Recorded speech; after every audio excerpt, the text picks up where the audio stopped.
Hi, everyone, and welcome to Jehovah Boy. I'm your host, Doug Smith, and this is the podcast all about struggle, hardship, trauma, bad shit, overcoming it, channeling it into your creativity without letting it define you. My guest today is comedian, actor, TikTok star, Evan Williams. Evan has a fraught relationship with that last title of TikTok star. But of all the TikTok stars, he's doing it right. He is churning out quality content, and he deserves every bit of success that he is having. The man loves movies more than anybody I know, and he is able to distill every genre down to its very essence. He's able to do Tarantino, Scorsese, Guy Ritchie films, horror movies, the Fast and Furious franchise. He's able to do these parodies that are so spot on with these dialects and accents, and he's able to nail the cinematography and the tone and the language, the dialogue with such pinpoint accuracy. It's really astounding, and he's blowing up. He is blowing up on this platform. It's given him a platform to really embrace this love of all things cinema related, and it's really cool to see. And he's currently touring, doing stand-up, and unlike most TikTok stars, he actually knows what the fuck he's doing on stage. A lot of these TikTok stars that are taking over the comedy clubs, I don't know what the fuck they're doing on stage for an hour, but it sure as shit isn't stand-up. I think most of their fans are just going for a photo, meet and greet, a handshake, but when they leave there, they probably think, what the fuck was that? I should have just stayed home watching this guy on my phone. But Evan has chops. We came up together through the New York City stand-up scene, and the dude will deliver. So if you get a chance to see him live, do it. I'm super happy for him. He's gotten to the place where people are coming out to see him, that's the goal in stand-up, for people to come out and see you, where your managers, your agents, your handlers are like, hey, people want to see you in the flesh. There's money on the table here. Go out and get it. 9 times out of 10 when I go on the road, people are not there to see me. They bought a Groupon for a comedy night, and I am simply filling the role of comedian, and it's not very glamorous. That's half the reason I'm doing this, is to build up a following so that people will come out to see me. Wouldn't that be great? Anyway, we take a deep dive on this conversation with some pretty heavy stuff. Loss, grief, addiction, sobriety. And I will say that Evan has been to hell and back, and he has an outlook on life that is extremely inspiring. He has hit rock bottom. He's no stranger to tragedy. We get into it. I must admit, at one point, he talks about his mother. While he's a teenager, his mother had an addiction to sleeping pills. And I felt slightly envious, to be honest with you, because her addiction to sleeping pills allowed him to throw raging keggers on weekdays while his mom was asleep in the very house in which he was throwing these parties, just completely conked out, oblivious.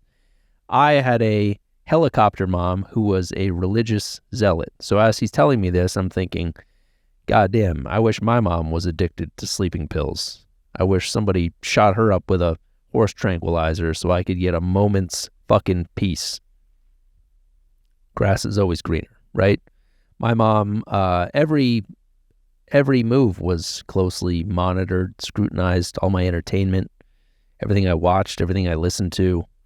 Wasn't allowed to watch MTV, but that was my portal to the outside world, so I would sneak it, but I was quick with that remote. I was like the Sundance Kid with that remote, man. Anytime she would pop her head in the door, see what I was watching, I was the fastest gun in the East with that trigger finger. All my music, I remember when I was 16 years old, she found a stash of rap CDs, and she watched and made me throw all of them in the garbage. Wouldn't even let me resell them because she didn't want anyone else to have their mind contaminated with this evil filth. So $400 worth of after-school job money straight into the shitter. She even spoke for me, which there was one occasion where I was going door to door. I was with her. I was maybe 8 years old, and I got pretty good at faking it, by the way. I learned some tricks in my time in the door-to-door ministry. Sometimes I would go up to these houses by myself while she would sit in the car. I was supervised, of course, but sometimes I would go up to the door by myself and I would pretend to knock. I would hover my knuckles right above the door, just millimeters from the door, so it looked like I was knocking. I would go to ring the doorbell and push right next to the doorbell so that nobody was alerted. Nobody heard a knock. Nobody heard a ding-dong. Nobody knew I was on their fucking doorstep. And I would do this a couple of times. I'd be like, guess no one's home. March back to the car, on to the next one. I got pretty good at faking it. But most of the time, she would come to these houses with me. We were a dynamic duo. And there was one time where a woman answered the door, about my mom's age, most likely a fellow mom, and she was very polite. She let me get through my whole pitch about the prospect of surviving Armageddon and living forever on a paradise earth, and she patiently listened to me for the duration of my pitch, and then she looked at me, she looked at my mom, she looked back at me. She goes, "How old are you?" I said, 8. She goes, "It's Saturday morning. Wouldn't you rather be home eating a bowl of cereal and watching cartoons?" And I was dumbfounded because, of course, the answer was yes. But my mom quickly jumped in and was like, actually, he quite enjoys doing this volunteer work, and he enjoys the opportunity that he has to save people and tell them about God's hope for the future. And I'm just standing there thinking, this bitch is talking out her ass. Will you be my mom? You got Lucky Charms? You let your kids watch Ren and Stimpy? Fuck the 144,000. That's heaven to me. If I blink twice, will you call the authorities and save me from this hell? Please. Take me in and raise me as your own.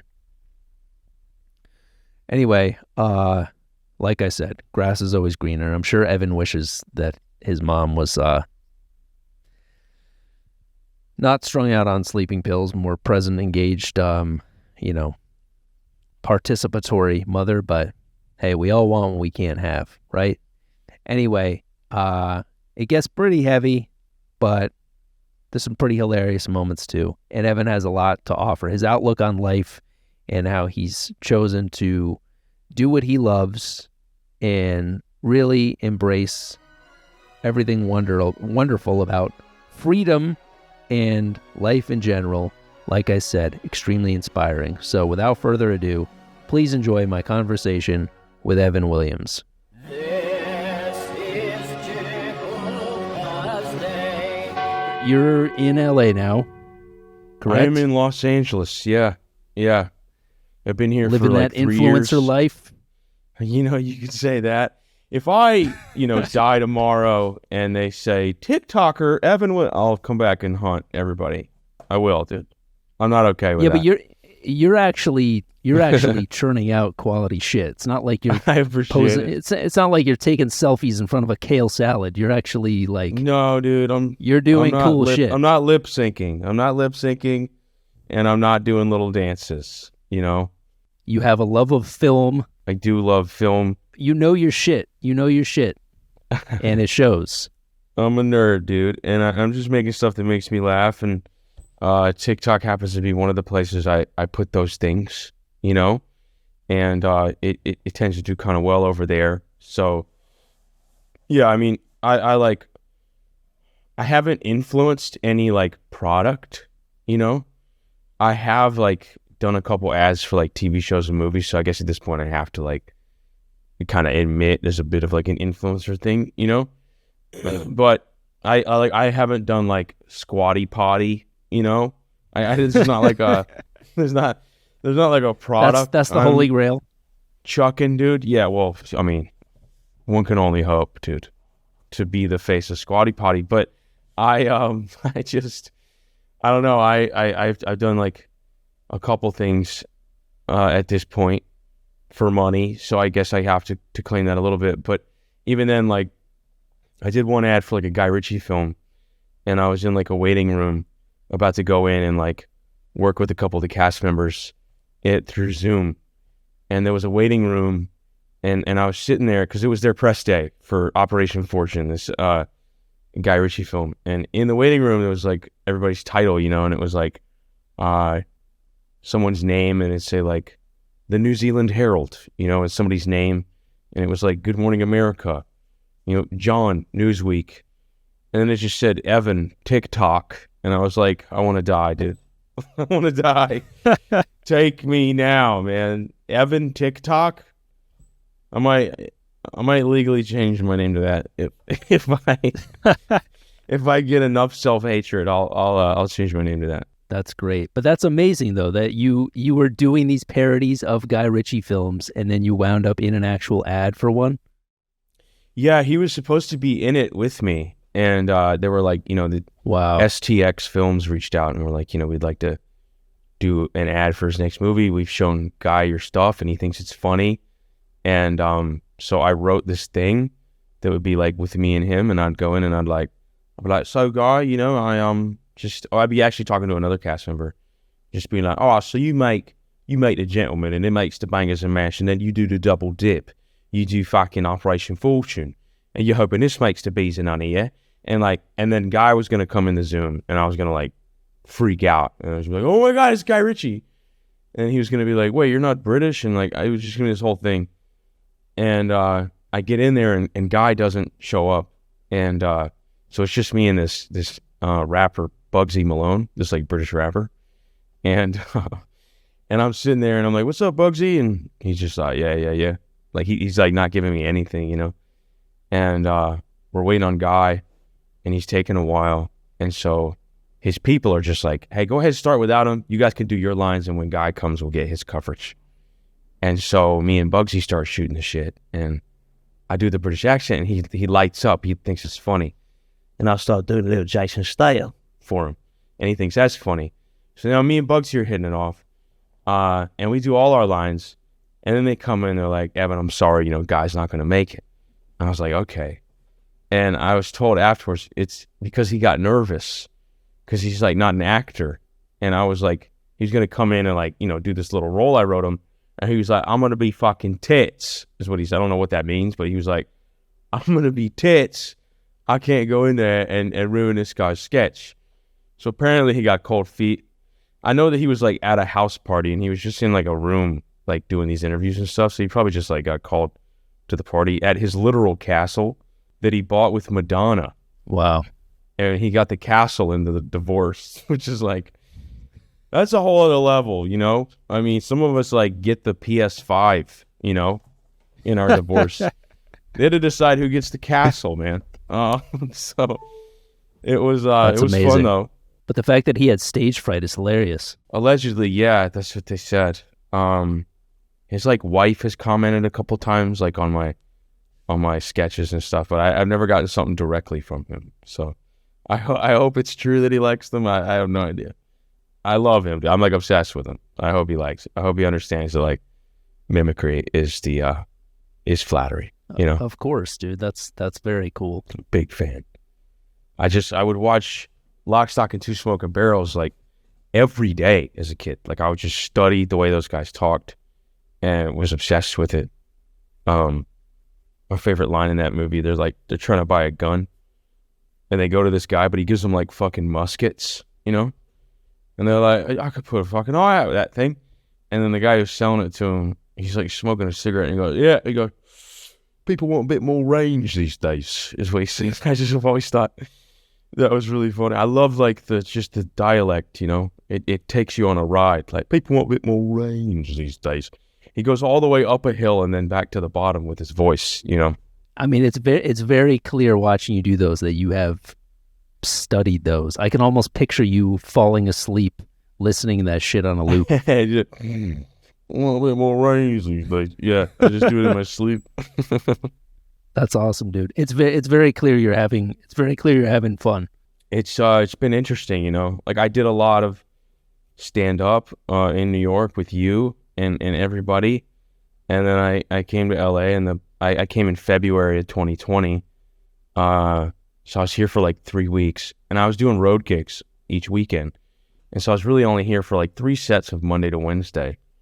And then the pandemic happened, so we all just kind of went inside, And like people are like, "How's LA?" I'm like, I think it's cool. I mean, it looks all right from in here, But I kind of hated it, and then things kind of opened up, and I still didn't really like it. And I moved back home for a little bit and did the road and like saved up. I was going through a divorce at the time, and so it, kind of resetting my life. And I came back here in February of last year and just gave it the real chance. I dropped all the New York bullshit, like these people are fake. I don't know, my voice changed to an actual New Yorker for a second. But I gave it a shot, and then I just met some guys that were kind of doing the same thing as me, and we all just kind of have been motivating each other, and I don't know, partying, like I've been partying recently, which is weird. Like, I'm a sober guy. I've been sober for 14 years, but I've just been like allowing myself to have fun, because in the pandemic, I did what all of us did. We just tried something new, and I started putting out sketches, but we were quarantining. So it was me starring me and me and me, and it would cut to me talking to me, and you'll start to lose your mind. Like when that's all you're doing, and, so starting to work with people was cool. Like it reminded me of like what I love about filmmaking and just the team effort of it, and, punching up each other's stuff and just like running around LA shooting stuff has been so fun, man. It's been so fun. That's cool. In terms of everybody trying something new during the pandemic, I didn't really do anything other than have a nervous breakdown. So I'm glad to see that you actually channeled new, your. You see what I'm saying? That's new. So yeah, it is new. It was my first nervous breakdown. Did you have an actual nervous breakdown? Pretty much. We moved into a new apartment. I kind of lost my marbles. Did you? How did that manifest? Like, what did that look like? All my dormant OCD and control issues were just brought to the surface. I'm such a creature of habit. I'm very hyper organized. I like everything to have its place. And, it's not like I've never moved before, but this was my first time moving since having a child and having 10 times more shit. And we moved into an apartment that needed a bunch of renovations, and the renovations weren't all done before we moved in, and just a revolving door of contractors and just mess and dust and buzzsaws, and just it made me go fucking nuts. And also not feeling like I was able to get out and do comedy, and just getting cabin fever. It was bad. But we'll get our journeys are kind of parallel, which I hope to get to, because everything seems pretty glossy for you now from the outside. It looks like you're from the outside, sure. But I want to take the full path there, because this is a bit of a trauma podcast. Let's go on. I want to go with you. Let's do it. To use a film term, let's get the cat in the tree, throw rocks at him before we get him down. Light the tree on fire. Yeah, absolutely. Let's do it, man. I can't wait. I always feel a kinship with anybody who is a fellow member of the Dead Mom Club. But you've got me beat. So take us through. Tell me how old you were when you experienced your first loss and what that was. My first close loss was probably a couple grandparents when I was like, 13, 14. My parents were a little older. My parents were 40 when they had me. And started losing a couple grandparents. But when I was about... Did you care? Were you close to your grandparents? I cared, yeah.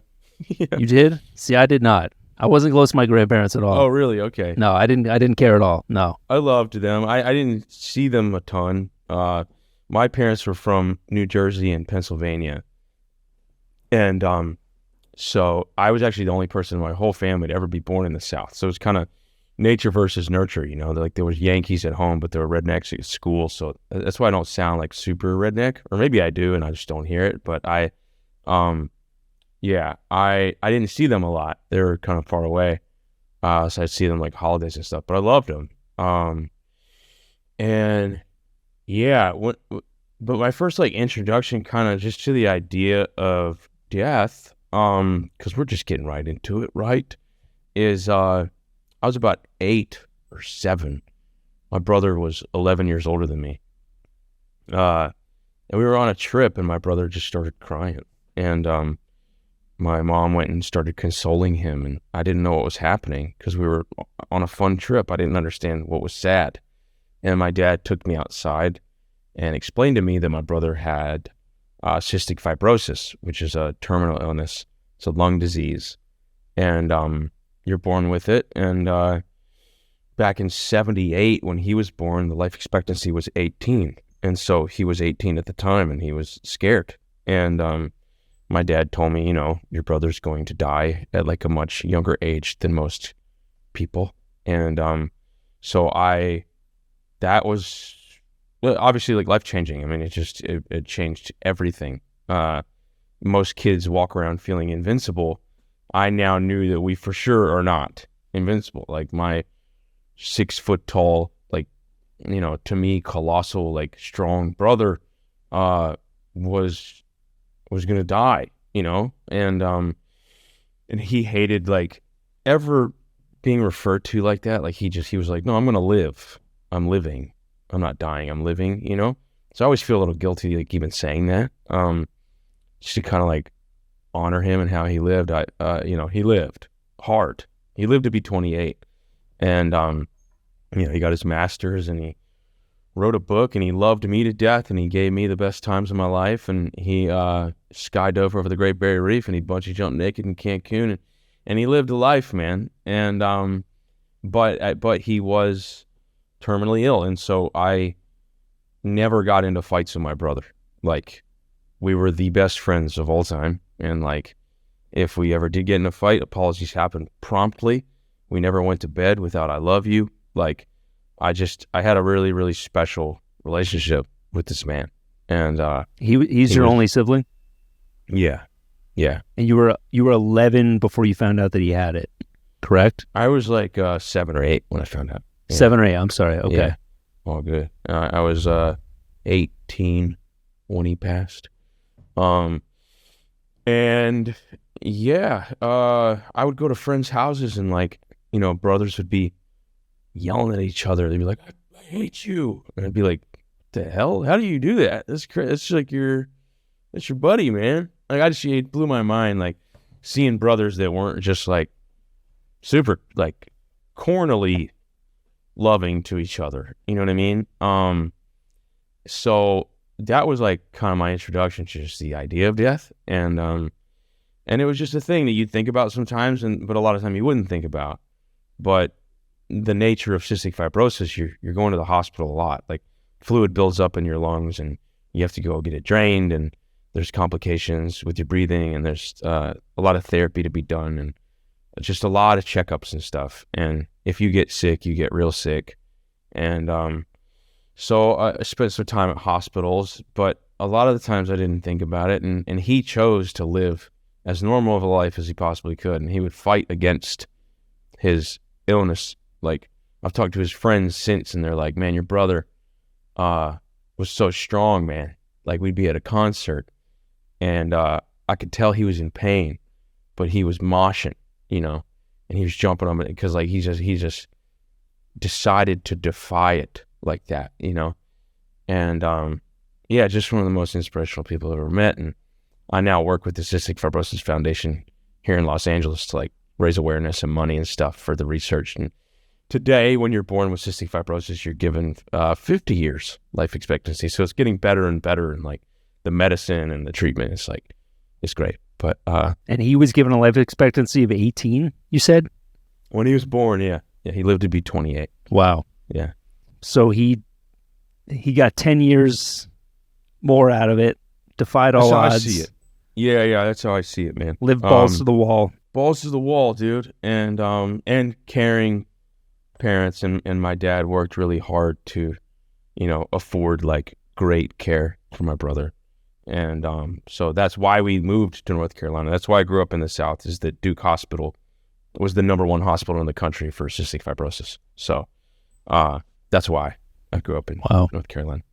And yeah, dude, that was the first big loss. And then there was just a couple years there where there was like a lot of loss. So when I was 18, I lost my brother. I was still in the act of addiction at that time. So that happened, man, and I was already pretty bad off, like with cocaine. And when that happened, that was not the reason I was using and drinking. I was using and drinking because I'm an alcoholic and an addict. And when I take one, I have a phenomenon of craving and can't stop. But I was certainly using that as an excuse to like why I was using and numbing myself. And I got sober at 19 because I had to. And then I lost my mom pretty early into my sobriety. I was about 19 or 20 when I lost my mom. And I've lost my aunt, who was like mom number 2, like a year after that, and my uncle, and some friends like in sobriety and stuff. But those stuff, and then the other grandparents. But it was like, it was a lot. It was a lot of loss, like from like 18 to 22. There was a bunch. And yeah, it affected me for a bit in ways I didn't realize, until I went to some serious therapy at about 28. It just kind of ingrained in me like, oh, nothing good's gonna happen. Like, if you have something good, you should just wait, because another shoe's gonna drop and it's gonna be taken from you.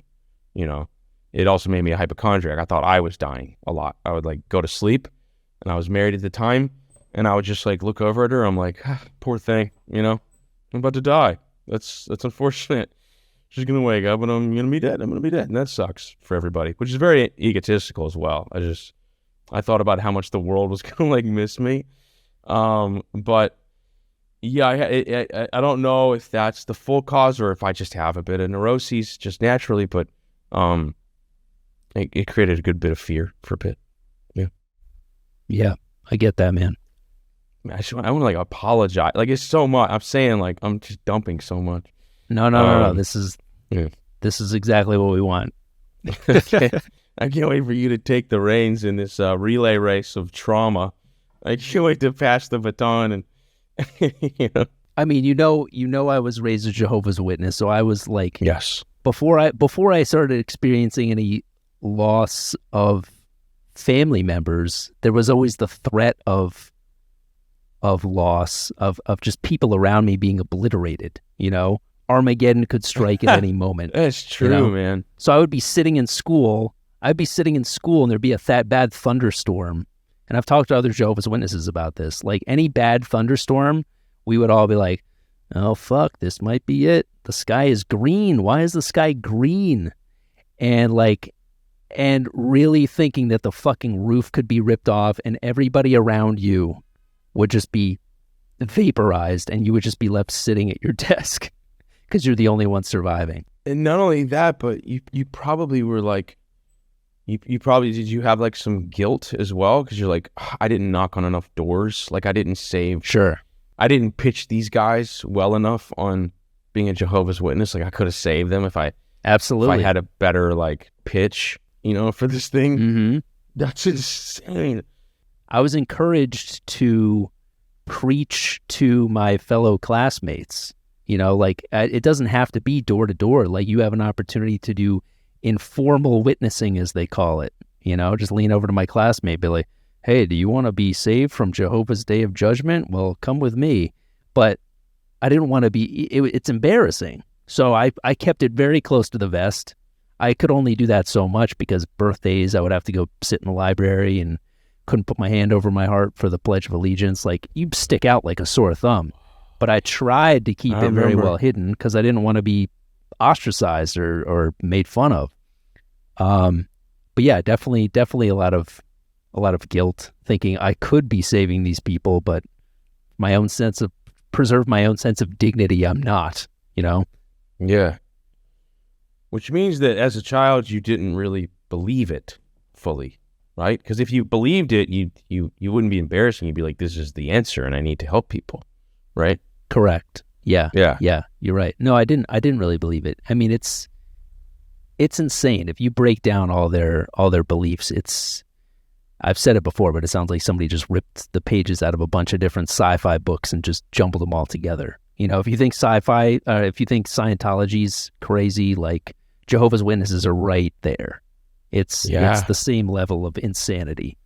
Like Santa Claus, like these guys are talking about Santa Claus, and that sounds less ridiculous. Like, where you kind of hear some of our stories and you were like, that sounds more fun a little bit.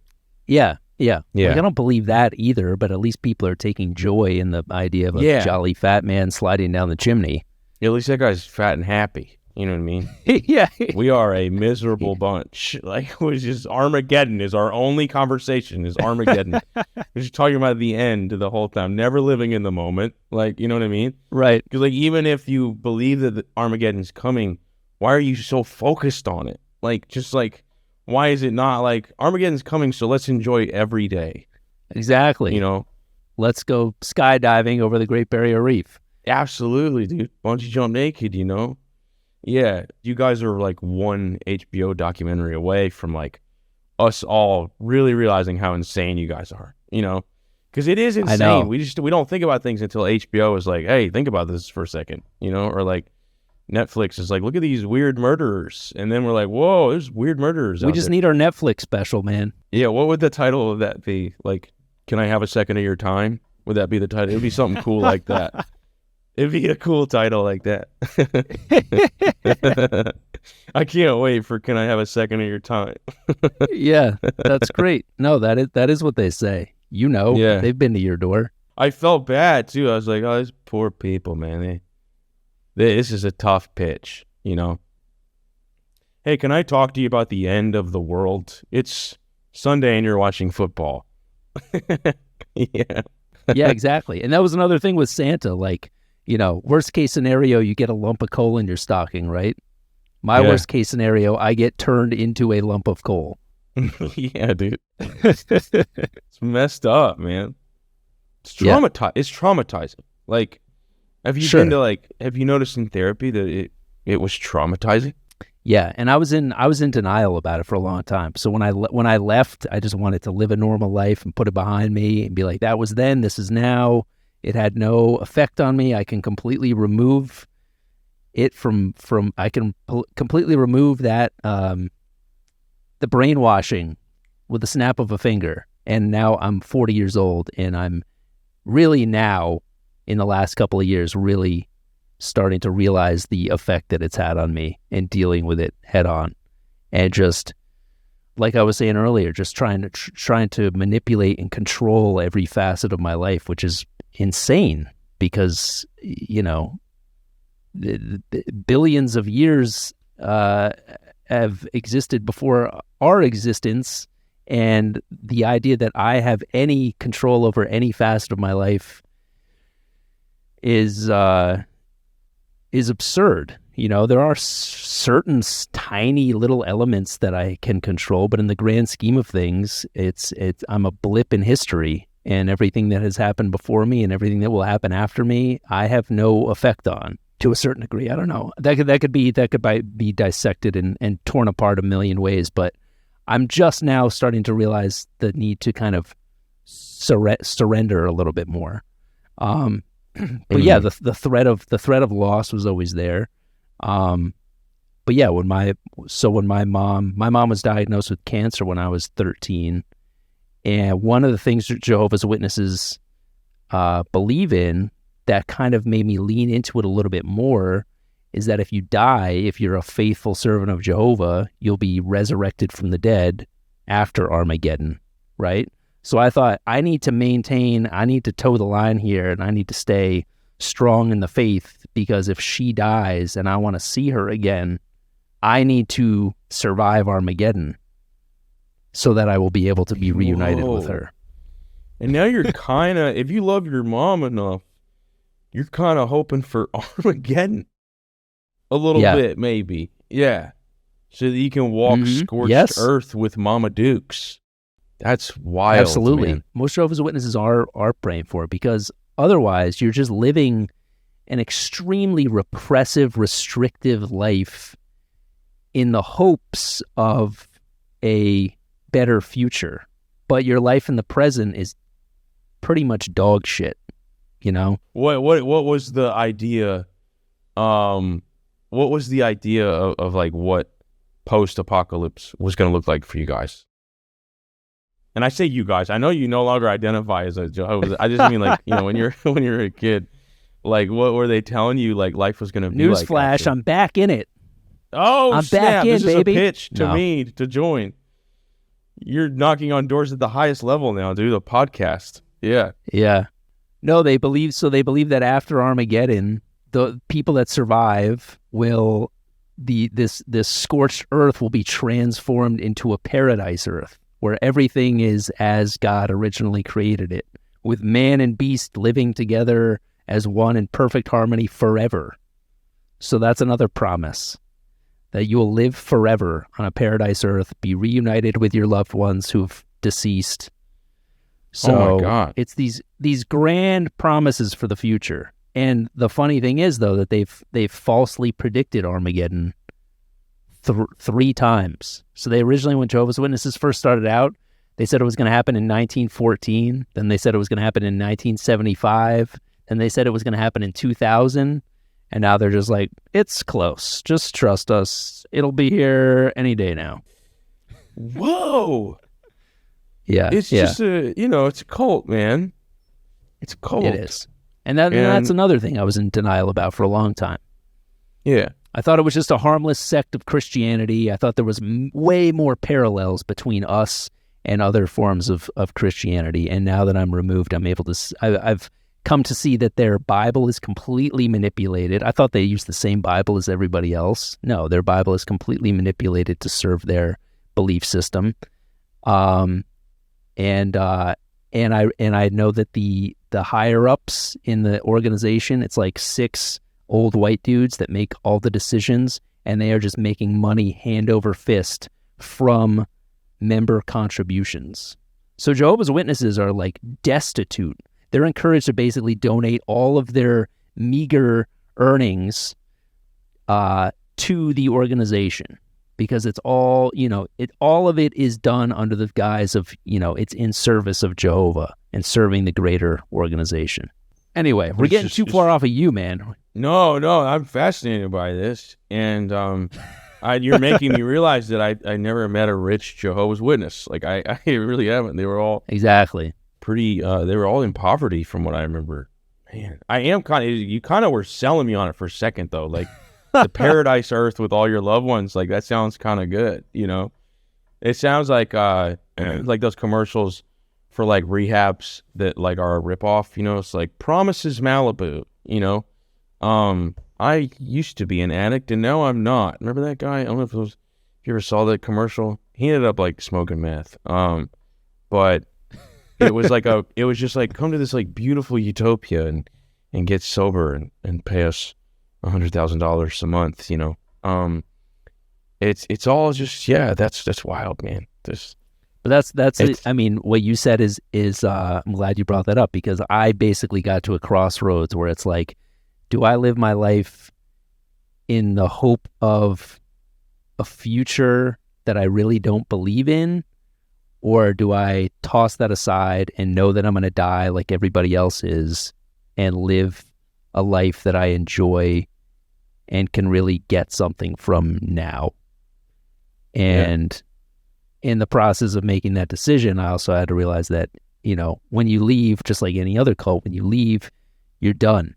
You're ostracized, you're excommunicated from your friends and family, and you hit the reset button on your whole life. So everybody that you knew, everybody who loved you and supported you coming up, they just turn a blind eye and you're completely on your own. And, I was willing to do that. Any cult or the UCB. Yeah, that's wild. That's crazy, man. Wow. Yeah. So everybody dropped off the face of the earth for you that you grew up with, like, basically. Pretty much. Yeah. Yeah. Yeah.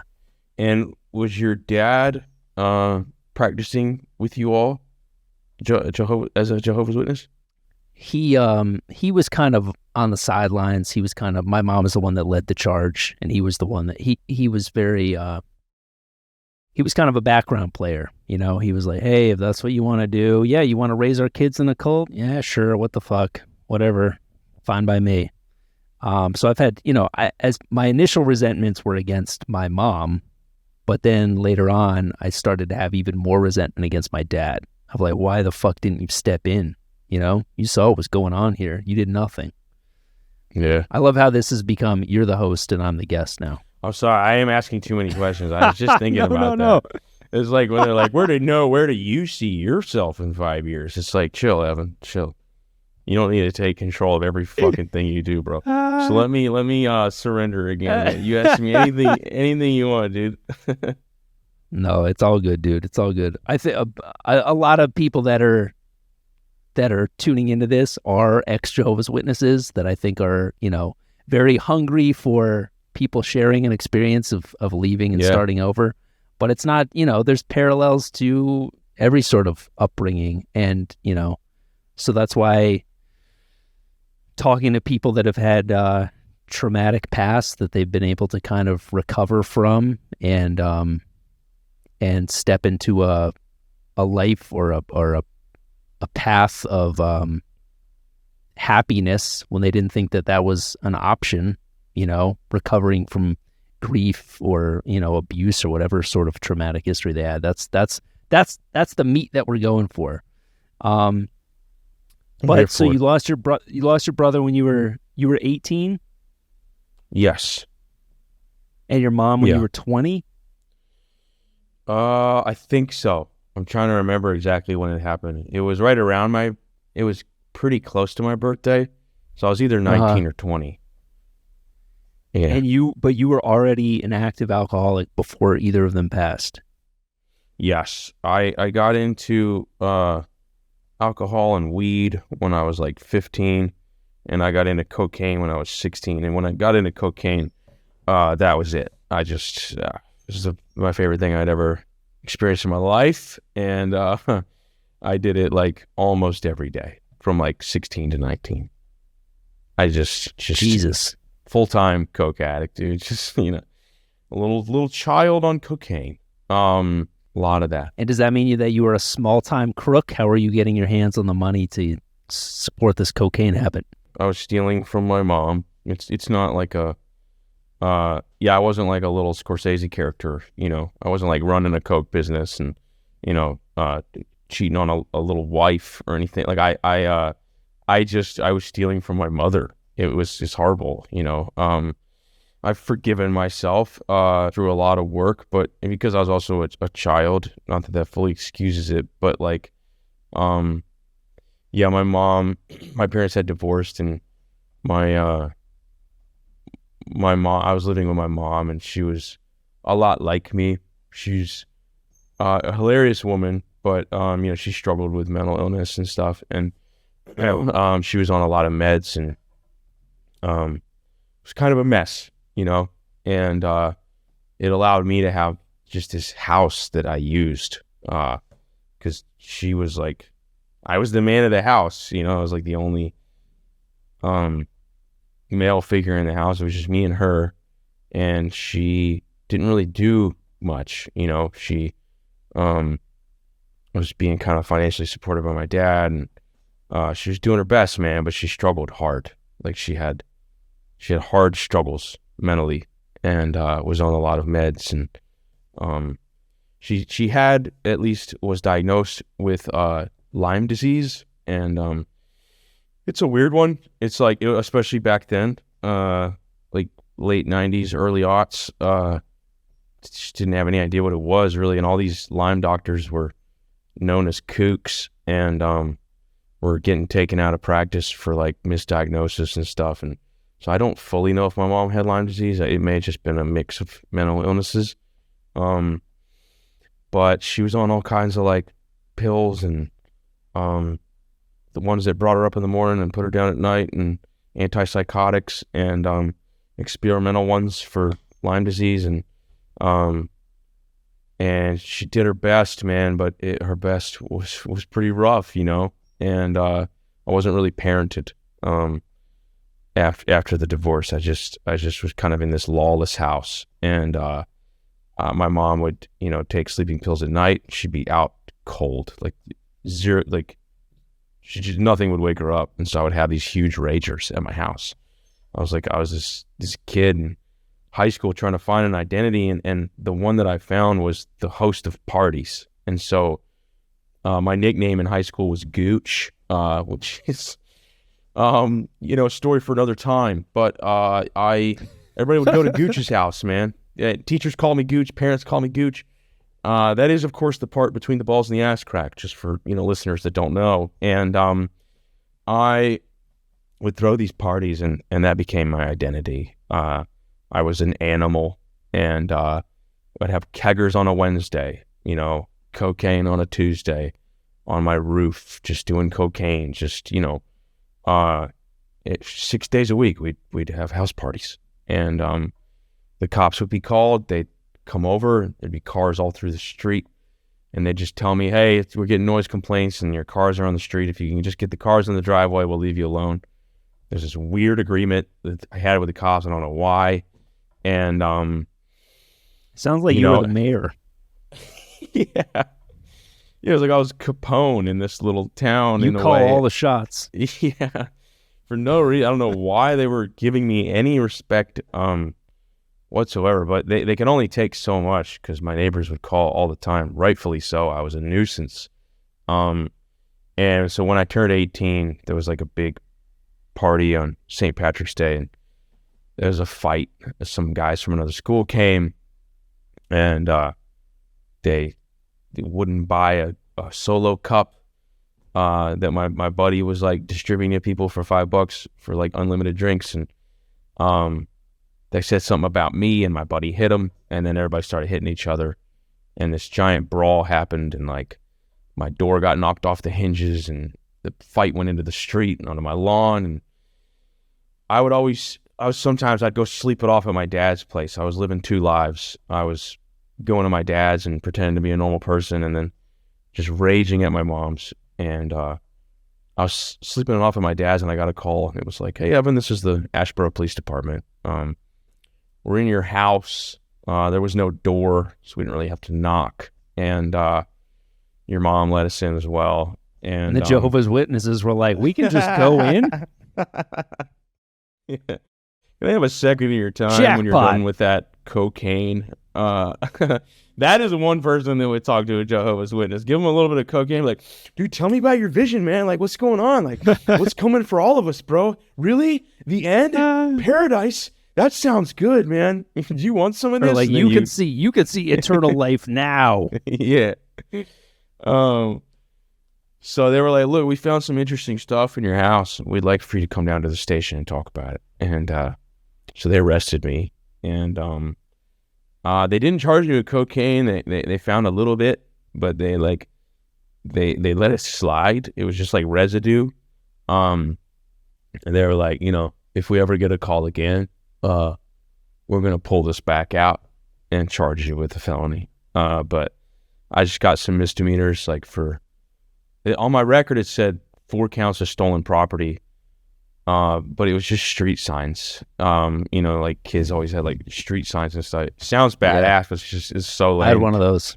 Sure. Yeah, dude. And then some like paraphernalia and like marijuana charges. But that was the first little consequence, But even then, it didn't hurt. It wasn't like a big consequence. And I totaled 5 cars.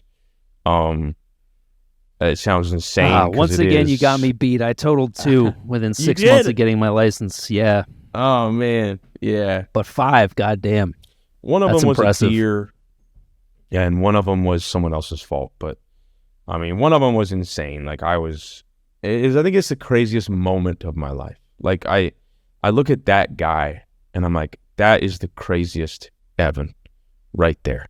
Like, I was up for, like, 50 hours, that's when you get weird. That's when you're seeing stuff. And I went to my coke dealer's house, and I got some more, at like 7 a.m. or whatever, and 8 a.m., and my coke dealer was always like, he was like trying to save me money, which is, it's insane. Like, the coke dealers don't do that, but he was just like, Evan, you come here and you get a gram, which is $50. But we both know you're going to run out of that, and you're going to come back here in 2 hours and get another gram, which is another $50. And then you're going to run out of that, and you're going to come back an hour later, because you just ramp up the more you do it. And you're going to spend another $50. That's $150 for 3 grams, when I could give you 3.5 grams right now as an 8-ball for $120. He was like trying to save me money. But I was such an addict. I was like, no, I just want one. Like, every time I just bought a gram at a time. That's how delusional I was. I was like, I'm only going to do 1 gram today. And then I was like, all right, I'm only going to do 1 more gram today. I'm only going to do 1 more gram today. 1 more gram, 1 more. I never bought more than a gram. I would just stop at my dealer's house for 3 years. Every 4 hours, I would just stop at my dealer's house and get a gram.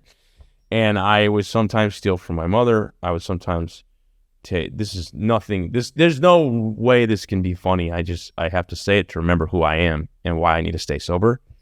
I would steal my mother's meds and, her Xanax and stuff, because my dealer liked Xanax a lot. And I would trade him for cocaine. Or I would take my mom's credit card, and I couldn't get money from the credit card, so I would go to a GameStop and I'd buy a PS2, because that's how old I am. And I'd buy a used PS2, and then I'd bring it to the other GameStop in town, and I would sell it to them. And so I would cut the price in half right away. I'd spend $150, and I'd bring it across town and make $70 cash, and then go buy like a 1.5 grams. So, and I literally think I was just like moving a PS2 back and forth between GameStops at one point, you know what I mean? And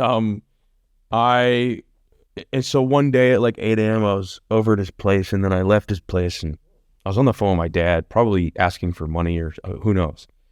And I was at a stop sign.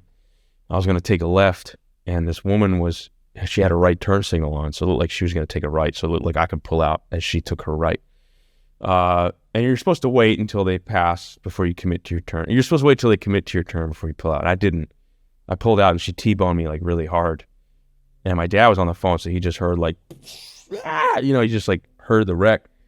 And I like crawl out of my window, because my door's caved in, my window's busted. I crawl out of my window. I pick up the phone. I'm like, Dad, I got into an accident. I told him the intersection I was at. And the woman was like, I'm having a heart attack. And so like I ran into her car.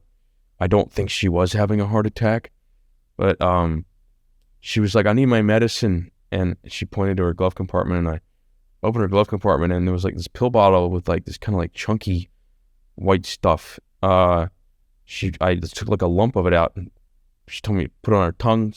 I've been told that's actually a thing. It's not like a illegal drug. I forget what it is, but there's like some sort of heart condition, and there's this thing you take that calms you down. I don't know. It was just really surreal. It was like a nightmare. And before you know it, there was like an off-duty police officer that was driving by. So she's out of the car, and she's talking to us, and she tells me to get out of the car, and she takes care of the woman. I am bleeding from my nose, but it's not from the airbag. It's from all the coke. And I've got sunglasses on. Thank God it's daytime, because my pupils are so dilated you can't see what color my eyes are. And there's an ambulance, there's a fire truck, there's a sheriff now, and my dad. And I just remember, and then my drug dealer drives by, and I give him a high five and slip him the bag of coke so that I don't have any coke on me, And I can snap back into that body anytime. And it might be why I'm sober for 14 years, is because I don't forget that feeling of just being like, who the fuck are you, dude? Like, you were a brilliant kid. You were like so funny and loving and optimistic, and like you lit people up, and you are currently 130 pounds, not in college. You don't have a job. You're just stealing from people that love you, because you know that if you steal from people that love you, they still have to love you tomorrow. You're not stealing from friends, because you'd lose them. and you're surrounded by every kind of siren that exists, and your dad, and you're bleeding from your nose. And like, I just, it was insane. It was insanity. They say the definition of insanity is doing the same things and expecting different results. To me, that's my definition of insanity. Just that image of me, man. And so that was probably my craziest wreck. The lady ended up being okay. She ended up admitting that she had her turn signal on and that somehow made it like an even split with like the cost. I don't know how, but doesn't matter. The thing is, the fact that I didn't kill anybody, you know, I mean, I drove drunk and under the influence a lot, and I was very lucky that didn't end in chaos, you know. There was chaos, but it didn't end in like horrible things. Wow. Well, that's I was starting to get a little bit choked up when you started describing yourself as a beautiful, bright kid, because that to me shows real committed sobriety, is to be able to look back at such horrible moments where you could have such tremendous regret and remorse and shame and still be able to see the good in you, you know. That is so hard to see. And I think that's what keeps a lot of people addicted, is they're not able to see the good in themselves. They're only able to see the bad, and they just keep trying to numb that. Big time. Yeah. And that's something that continues to come up, you know, years and years later. And like, when I finally went to therapy, I never like really sat with a therapist. When I went to therapy at like 28, that was like kind of the first order of business, was like checking in with the little guy, you know, because she was like, do you love yourself? And I was like, no, definitely not. And she was like, what about like little you know, you love that guy? Like, what about you at like 7 years old? I'm like, that guy, he's amazing. The little guy's hilarious. Like, he's like, there's a lovable little guy, man. He didn't do a damn thing wrong, you know? And she was like, well, that's you, you know? She's like, where's that guy right now? Where's that kid? And like, I closed my eyes and I could see him. He was like hiding. He was like, I know it's corny, man, but like, I saw it right away. Like, he was like in a dark hole. And she was like, what do you want to do? And I was like, I'm going to get that little fucker out of there, man. I'm going to pull him out and like, let him know it's okay now, you know? And that he wanted all these things. He like wanted to be an actor, and he wanted to make people laugh, and like, wanted to just kind of fucking be okay. And, that I'm sorry we ever got away from that. But we're going to do it now, you know? And she was like, cool, now bring him around and do stuff with him. Like, bring that little kid to your next comedy show and show him that you guys are doing it now, you know? And, her name's Wendy Kaplan, and she saved my life, man. This therapist in the Upper West Side, New York. And, yeah, I agree with you. I think people kind of lose that. And I don't think you need addiction to lose that little guy, that little girl in you. You know, I think you could talk to a lot of adults that are running around right now, wound up, man, that haven't really checked in on that in a long time, you know? Mm-hmm. And I know this is cheesy, dude, but it's the work that I've done. And, yeah, helped me a lot. That's important, man. I mean, I was excited to talk to you today because I don't know if you know this, but I've been off alcohol for 3.5 years. But I'm currently on day 13 of no weed, which is the longest I've gone since I was 17 years old. Yeah. I had never gone more than a day or two since I was 17 years old. And I'm not saying that to give myself a pat on the back. I'm basically putting myself on blast to hold myself to it, because these last 13 days, I don't mean to sound trite or cliche, but I feel like I'm actually fucking experiencing life for the first time. And I was so afraid to do that, man. And part of the reason that I was able to give up drinking was because I thought, well, I don't need booze. I got weed. And most of the good feelings I have, you know, I would drink and smoke at the same time. And I was like, most of the good feelings I have, I think, are coming from the weed. So drinking, I don't need that. I got weed. I'll be smoking weed for the rest of my life.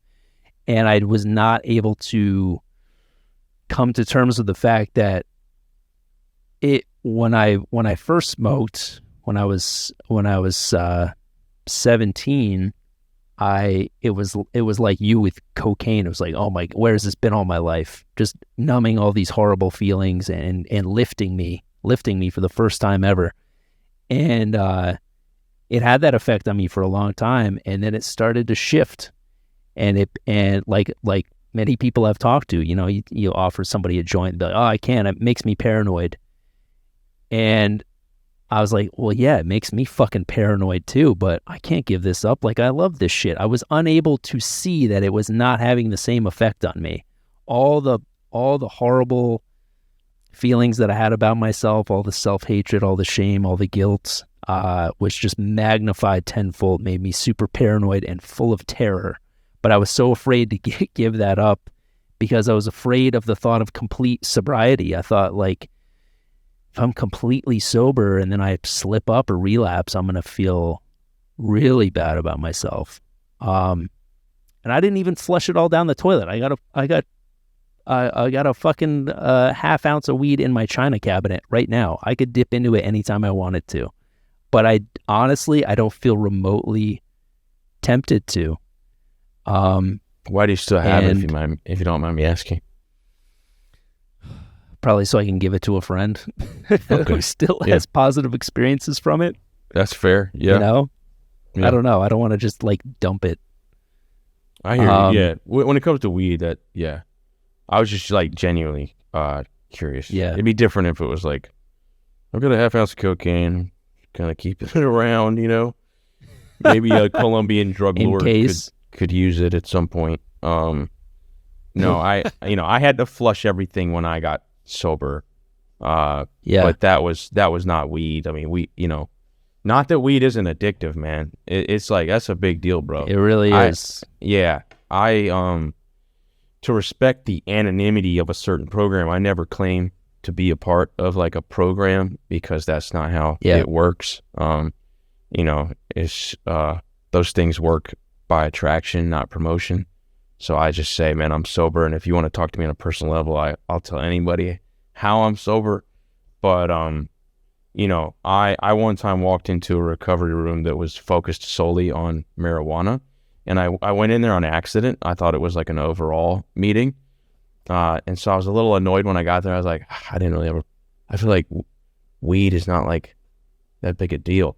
And then I listened to these people talk, man, and it was like totally crippling to their life, man. It can be like anything can be. And I have no judgment for people who smoke weed. I have no judgment for people who drink. If it works for you, that's fantastic. I have friends that it does wonders for them, and if it takes my friends a few beers to get to the point to say they love me, cool. I live in that space. You know what I mean? I'm an emotional dude. Like I'll open up. I'll say too much to you right now. I'll ruin lunch with a sad story. I'll send a text that I regret without alcohol, man. I wake up in the morning. I'm like, who did I text and why? And I eat Taco Bell at 4 a.m. Like, I don't need alcohol to make mistakes. Like, I just do that all on my own. So, like, my friends need that. That's cool, man. And you know what? My friends didn't steal from their mom. So, like, they're allowed to use more drugs than me. That's just what it is. I'm sober for me, and I'm really happy to hear that, man. I'm happy to hear that, and I'm excited for the Doug that everybody's gonna get now. Just like unfiltered Doug, dude. Raw Doug's coming. I can't wait. You know what I mean? Raw Doug. Get ready to get raw Doug in it. Thanks, man. I know that addiction in my life can happen in any form. I don't gamble, man, because I'm sure I'd love it, so I just don't do it. Same. I have found, like, as a single, I'm dating someone now, and like, it's been like awesome, man. But I've had some tough relationships, like in the past couple years of when I was like single for the first time in 13 years, basically. I was monogamous with, a wife from 2009 to 2021, and kind of woke up in present day like I was Captain America being thawed out from World War II. You know, I was just like, man, shit's changed, huh? Like dating apps, like it felt like Black Mirror to me, like just swiping no to human beings, and like everybody seems to have an OnlyFans and a personality disorder, you know, like it's just like it was interesting, like the first trial and errors of things, and like I'm in what feels like an incredible thing right now, and just trying to take it one day at a time and not do my addict thing where I overdo it and I overindulge, you know, like trying to pace myself, and also try and shed this thing that kind of comes with maybe someone who grew up thinking an apocalypse was coming and then lost their mom, or someone who grew up with an addiction and lost a lot of people. I don't know about you, but I have this voice that's like I said earlier, like, oh, there's a good thing. We'll see what's coming. Let's see how life turns this one into a tough thing, you know? And just trying to accept that, man, sometimes good things just happen, dude. And like to accept that I deserve good things, and to like look at why I got into the mindset of thinking I don't, you know? And a lot of times it's forgetting about that little guy and that he's a good little dude, you know? And yeah. So I hear you. There's a lot of things that we do to like kind of make the world a little easier. I need coffee. I will say I don't know if I'll ever quit coffee. I don't know if I'll ever quit coffee. That's like one thing is, let me have one thing. You know what I mean? Some people it's nicotine, some people it's coffee, you know, some people it's weed. But coffee has not so far made me steal from anyone. You know, it's not made me, you know, hallucinate that people were chasing me. I've not woken up naked in the woods from coffee, you know, so I think I'm good for now with What this. are you drinking, decaf, you bitch? I should up the ante, yeah, I should. Triple espresso, dude. Do you drink coffee?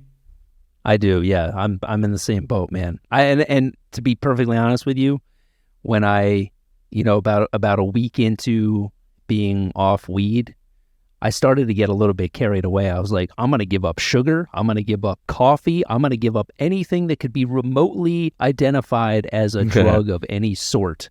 And then I was like, all right, hit the brakes, man. It's okay to, you know, treat yourself, have some joy in life, and you know, give yourself some little rewards. And like you said, it's not hurting me. You know, it may not be the healthiest thing in the world, but it's not inducing paranoia and crippling feelings of self-hatred. So I think it's okay. But I similarly, man, I also was living my life from a place of being really afraid to experience good things because of fear of loss, and thinking, what's the point? If the other shoe is going to drop, why not drop them both now? You know, why even have this at all if there's any threat of loss? And then I kind of realized that living that way is living exactly the way that I was living as a Jehovah's Witness, you know, living for,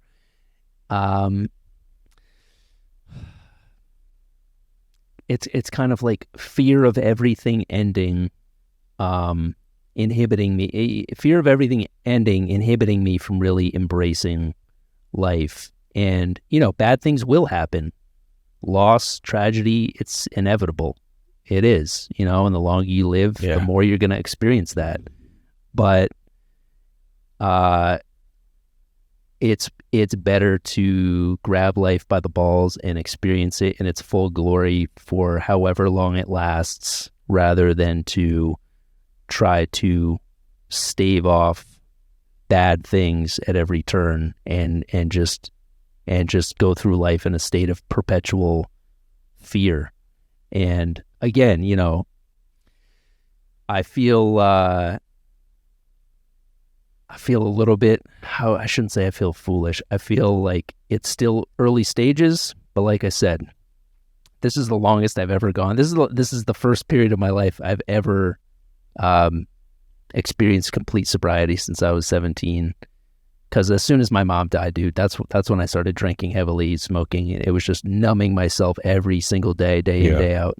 Yeah. And this is the first time that I've been completely sober, and I never thought that it could be this good. I never thought I could wake up and not dread the day, you know? I never thought I could have any sort of hope or real optimism, you know? You know your life sucks when like everyday mundane tasks feel insurmountable, you know? There were days where I would wake up and I would like brush my teeth and I'd be like, I can't believe I got to do this for another fucking 40 years. I got to brush my teeth every day. I didn't ask for these fucking teeth. Like, come on. This sucks. You know? Yeah. What a prison, dude.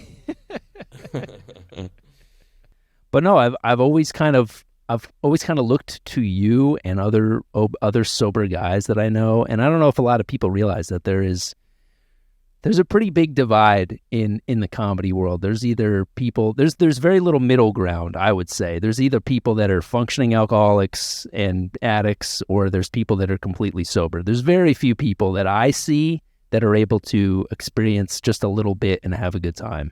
And I always looked at guys like you and other sober, you know, peers of ours, that friends that we have in common, and kind of always thought like, they seem like they're really getting a lot more out of life than I am. But again, I thought, I don't want to be one of those sober dudes. Like, that's not for me, because there was so much repression, so much restraint and self-control in my formative years that I also felt like I had so much catching up to do. I had to make up for lost time.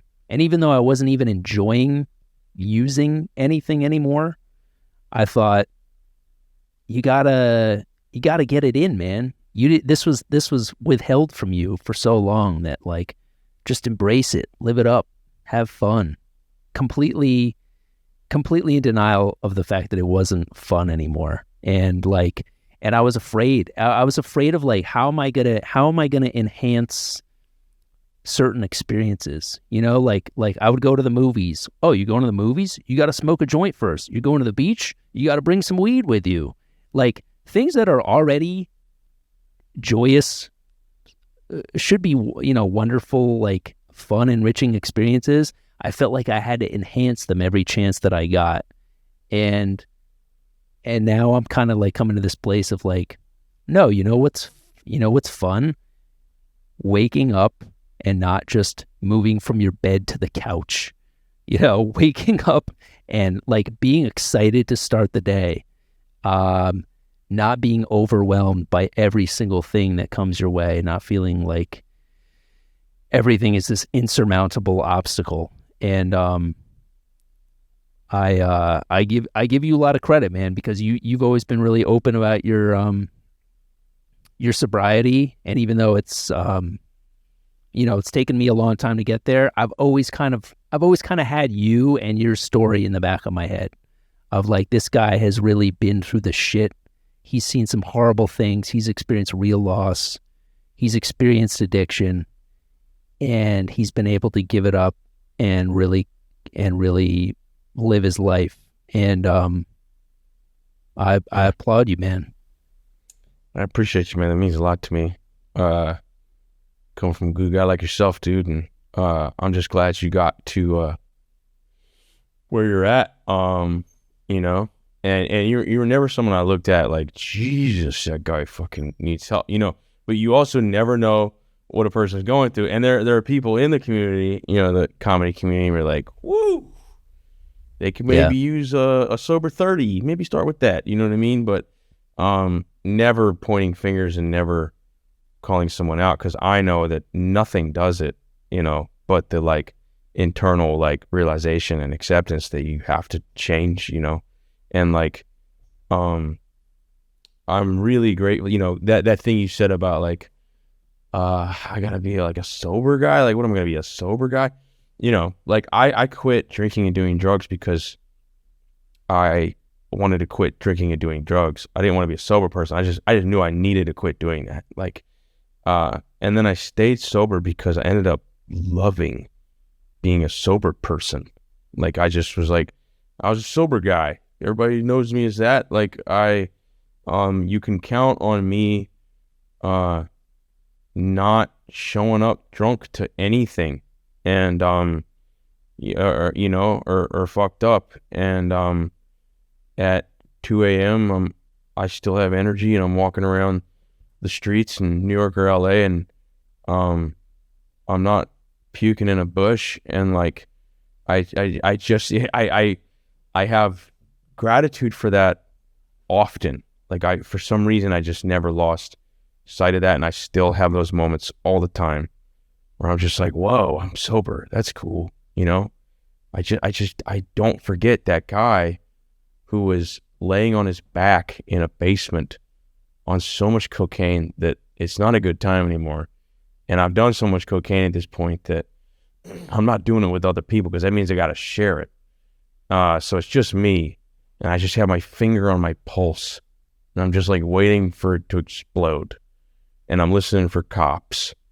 And it's like, that guy might as well die. Like, that's like a horrible existence. You know what I mean? I don't forget that that's what was like possibly all going to be in store for me. That was almost all that was going to be in store for me. And I had a couple weeks ago where, like, I went to Texas, and I headlined for the first time in my life.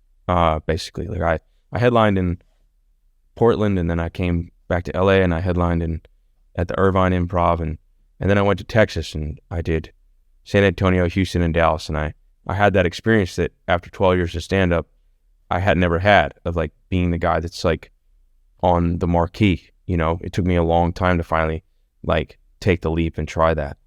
And then I came home, and I haven't talked about this really publicly, but like, I jumped onto the Howard Stern show for a few days as these characters. I went in as like Jason Statham and Stone Cold Steve Austin, and if you heard Stone Cold Steve Austin talking about eating ass, that was me. And so, but I needed to be like on Zoom. I needed to be on Zoom with that show for like, from like 3:30 a.m. to 8 a.m., like 3 nights in a row, and my time, because it's like 7 a.m. New York time. And I did that 3 nights in a row, and I would nap a little bit before 3 a.m., and then I would sleep from like 8 a.m. to 12 p.m. And then I'd get up and I'd get a workout in, and I would, get a recovery meeting in, and then I would shoot a sketch with my friends, and then I'd take a nap, and I'd get up and I'd do it again. And I'm not trying to brag when I'm saying this. I'm just saying that, like, I had this moment where, like, I looked in the mirror and I was like, damn, you're doing this. Like, the only way you're doing this, and the only way you could ever do this, is if you're sober. Like, I would squander every single piece of that if I wasn't sober. I'm not the functional alcoholic. Like, I am the completely non-functional, like, down in the dumps, steal from his mother drug addict. And that's why I'm sober, and that's why I don't ever plan to do drugs again. I am going to keep taking it one day at a time, so I'll just focus on today for now, but I don't ever plan to do it again. And I was listening on that last day of Stern. He interviewed James Corden, and I hadn't, like, it's not that I wasn't a fan of his, but I wasn't a fan of his. Not for, like, I just didn't watch the show. And you hear things about celebrities and you're like, whatever. But I watched this dude's interview, and a lot of credit just goes to Stern for being an incredible interviewer. But he asked Corden, he was like, how are you leaving late night? Like, they offered you $50 million to stay. And Corden just had this real moment, man. And he was just like, well, Howard, like, I have 3 children. And for the last 8 years, my family has been beating to the rhythm of my drum at every beat. And if I do this another 8 years and then decide to move back to England, I'm uprooting my kids at like prime time for them. They have all their friends set. And I don't want to do that to them. And I don't want to keep missing moments. And so I just want to go ahead and move my family back to England now. Because the idea of being able to call my father on a random Thursday and ask if he's free, and he says yes, and we just get lunch because we can, I don't think there's an amount of money that will be worth more than that. Because like these people won't be around forever. And I'm sitting here at 6 a.m. in my apartment with the lights out. I had just talked about eating ass as Stone Cold Steve Austin. And I'm crying, dude. Like, I just started crying, man. Because, like, that's who I have left. I have my dad. And he's all the way across the country. And my career is currently going better than it ever has. And I'm really grateful for that. And I've worked really hard. And I'm going to keep working hard. But the idea of not being able to get lunch with my dad on a random Thursday kind of bummed me out, man. And reminds you of this shit that's really important.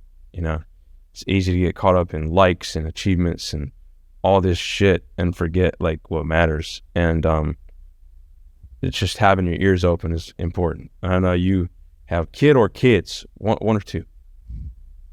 One, yeah. One. And now you're going to be present for literally every second. And I'm stoked for you, bro. I'm really proud of you, man. Thanks, buddy. I appreciate that. We might have to have a part 2, man. I feel I'm like down. I got a bunch of other shit I want to ask you about, but this was awesome. This is awesome. And thank you for being so open and honest, man. Like, You got it, hearing too. people, because you have no idea the amount of Jehovah's Witnesses that have left, that, you know, that's the first step in living life is getting out of that. But so many succumb to drug addiction, alcoholism, suicide. It's a long and painful road ahead. So having, you know, them hear other people's story and how they've been able to turn things around is really crucial. So thanks for being so open, man. Of course, man. Thanks for giving them. You are a true inspiration. I really, really mean that. Thank you, man. This is what you're doing is inspiring. Giving a voice to those people is really fucking cool, man. So I'll pop on here anytime, dude. There you have it, folks. Evan Williams, inspiring tale. I must admit, at the start of the interview, I was feeling a little bit anxious because of what we eventually got to on the topic of sobriety. I wanted to get to it, but I also know that, you know, the best conversations are ones that you don't steer in any certain direction. I also wasn't really given a choice because there was some slight internet issues. I realized early on that there was some crosstalk due to a certain delay, which I'm kind of glad happened because it kind of forced me to shut the fuck up and ask him questions and chill with the witty retorts and just let him speak. But I was eager to talk to him about sobriety because he is somebody that I've kind of had my eye on for a long time, and have been continuously inspired about how he has chosen to go about his life, his decision making, how he chooses to operate. And 14 years sober is a long stretch. They say after 5 years, you get your marbles back. After 10 years, you know what to do with them. He's 14 years in. I think he knows what he's doing.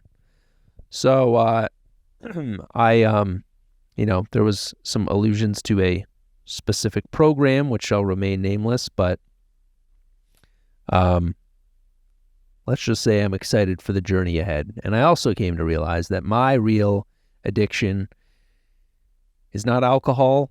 It's not weed. My biggest addiction, if I had to really distill it down to one thing, is validation. And I don't know what that's going to look like for my career going forward. I am now approaching things from a place of, what do I actually want for myself? What's going to give me what's going to provide me with a sense of self-worth and satisfaction outside of the approval of other people? Because up until this point, my entire opinion of myself has been contingent on other people's opinion of me. And it is truly exhausting. I do know that I want to keep doing this podcast. I feel like I'm getting a lot out of this. And I know that other people are as well. And I believe in it. So I do know that I'm going to keep doing this. And I thank you for your support. I hope you keep rocking out with me. And as much as podcast hosts like to encourage their listeners to rate, review, subscribe, I got to amend that with a footnote, or don't. Rate, review, subscribe, or don't. I don't need your validation. It would help. It would help if I want this thing to be a success, but I have to be okay with this thing crashing and burning. I have to be okay with negative comments. I have to be okay with people ripping me to shreds. So, yeah, I'd like your support. I appreciate you for listening. If you're watching this right now, thanks for supporting the Patreon. If you're not, if you would like to watch this, I do have a Patreon, patreon.com/JehovahBoy. Extended clips on my YouTube channel, youtube.com/@WhoDougSmith. If you're not following me on Instagram, @WhoDougSmith, on all the platforms, really. Support me. Support this podcast. Or don't. I got to be okay with it either way. But I do appreciate the support, and I can't wait to keep doing more of these. And thanks again for tuning in. I'll see you next week. Goodbye. This is Jehovah's day. His rule is here to stay. He's laid inside.